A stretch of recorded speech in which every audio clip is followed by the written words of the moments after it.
In last night's welterweight to super welterweight glow-up at Philly's Wells Fargo Center, Jaron "Boots" Ennis, now 34-0 and 31 KOs, didn't just defend his rep, he obliterated it. Facing Wisma Lima 14-2, with 10 KOs and an IBF eliminator that smelled more like a warm-up jog than a title tango, Boots laced up and dropped the hammer in under 60 seconds. One vicious left hook, a follow-up barrage, and Lima was seeing stars and probably his shoelaces on the canvas. Ref waved it off at 58 of round one, fastest knockout of Boots' career, and a statement that screamed 154 pounds. Child's play. Look, Avengers, this fight was like pitting Mike Tyson against a piñata at a kid's birthday party. Lima walked in with a 14-1 record, looking all confident like he trained with Rocky on the steps, but Boots treated him like yesterday's gym towel, crumpled, folded, and tossed after one swipe. Wisma's idea of offense? Probably waving hello in Portuguese before eating a left hook that hit harder than your post-leg day doms. And Boots? Dude's got feet quicker than a cat on a Roomba and power that turns jaws into jello. But come on, man, another tune-up. This is your 34th win, Jaron. At this rate, your highlight reel is starting to look like a blooper of you kicking over sandcastles. We get it, you were undefeated and untouchable, but fighting Lima felt like Usain Bolt racing a toddler with training wheels. Hilarious?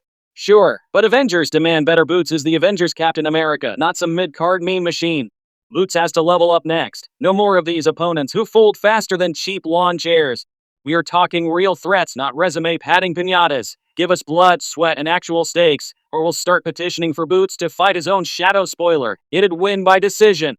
What's next for Boots? The real showdown wishlist with a side of sass fresh off this candy-coated KO. Ennis snagged that interim WBA super welterweight strap. Cue the victory lap and probably a new pair of custom Nikes.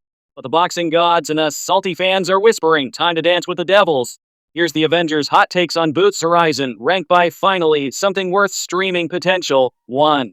Sebastian Fundora, the towering enigma 6'5", of awkward angles, and that gnarly cut from Tim Tszyu still haunting him. Boots versus the Tower? It'd be like David slinging stones at Goliath, but with hooks instead of harps. Fundora's got reach for days, but Boots dances circles around stilts. Prediction: Boots bob and weaves to a mid-round TKO, then we roast Fundora's post-fight excuses. Tim Tszyu, the Aussie Hammer. If Tszyu done licking wounds from Fundora 2.0, this is prime-time fire. Fire. Tim's got that family-powered gene, but Boots' speed would make him look like he's punching molasses. Upset alert? Nah, Boots knocks him out in my opinion, although Tszyu remains a dangerous contender with a strong pedigree, but he's a step below from guys like Ortiz for now.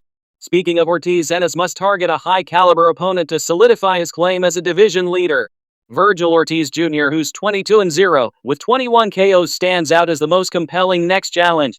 Fresh off a knockout win over Tim Tszyu in August 2024, Ortiz has established himself as a formidable force at 154 pounds with relentless pressure and devastating power. A matchup with Ennis would pit two undefeated knockout artists against each other, testing Ennis' speed and ring IQ against Ortiz's aggressive style and durability. Last but not least, Bakram Murtazaliyev, the current IBF champion, brings an aggressive, high-volume approach, making him a viable option for a unification bout. Good backup if Ortiz ducks, unlikely because Vergil's no coward. Now the dream fight that everyone would love to see is Boots versus Terence Crawford, which is unlikely to happen anytime soon. A clash with Crawford at 154 would be a legacy-defining super fight, pitting Ennis' speed against Bud's surgical precision. Alternatively, Vergil Ortiz Jr. offers a high-stakes test after his KO of Tszyu. Ennis could also move to 160 pounds to chase bigger names. Crawford or Ortiz feels more immediate. So what do you think? Fundora first, Tszyu, or straight to Ortiz? Drop your picks in the comments. Smash that like if Boots needs to stop baby stepping to the throne, because we definitely don't want to see any more tune-ups at this point. Subscribe for more no-holds-barred breakdowns. Peace out, stay athletic, stay savage.